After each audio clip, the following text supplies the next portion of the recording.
તો જય માતાજી દર્શક મિત્રો, આપણે પહોંચી ગયા છીએ જ્યાં કરાળવાળા મેરડી માતાજીનું મંદિર છે ત્યાં. તો આ મંદિર હળમતિયાથી થોડુંક જ દૂર આવેલું છે, અંદાજે 1.5 કિલોમીટર.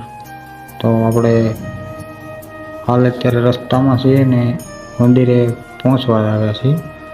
આ મેરડી માતાજીના પરસ્યા પણ અપરંપાર છે અને આજુબાજુના ગામવાળા પણ અહીંયા બહુ જ ભાવિક ભક્તો આવે છે દર્શન કરવા, અને બહારના લોકો પણ દર્શન કરવા આવે છે.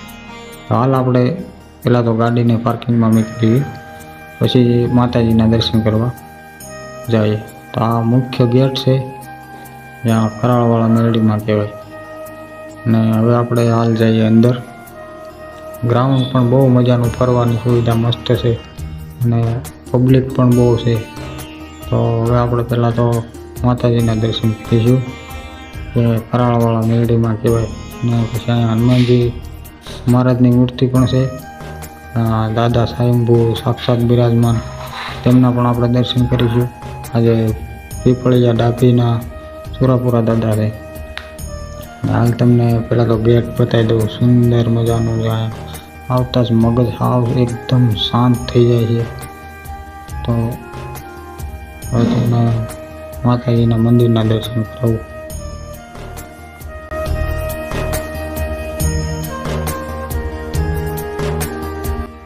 હવે આ હનુમાનજી મહારાજની મૂર્તિ છે મિત્રો. હનુમાનજી મહારાજની મૂર્તિ માથે તમે સિક્કો ચોંટાડો એટલે તમારી બધી જ મનોકામના પરિપૂર્ણ થાય છે, એમ આપણે વાત સાંભળી છે અને એ હકીકત પણ છે. તો આ તમે પહેલાં તો હનુમાનજી મહારાજના દર્શન કરો અને સુંદર મજાનું ગ્રાઉન્ડ ફરતું બતાવી દઉં તમને.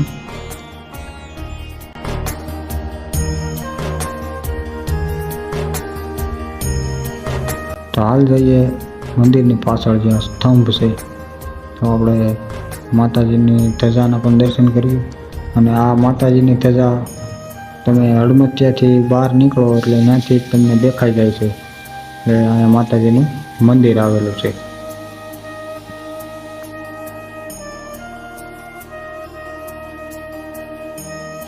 તો મિત્રો, તમે પણ જો કરાળવાળા મેરડી માતાજીના દર્શન કરવા આવ્યા હોય તો અમારા વિડીયોને લાઇક, શેર અને સબસ્ક્રાઈબ જરૂરથી કરજો અને કોમેન્ટ પણ લખી દેજો જય મા મેરડી.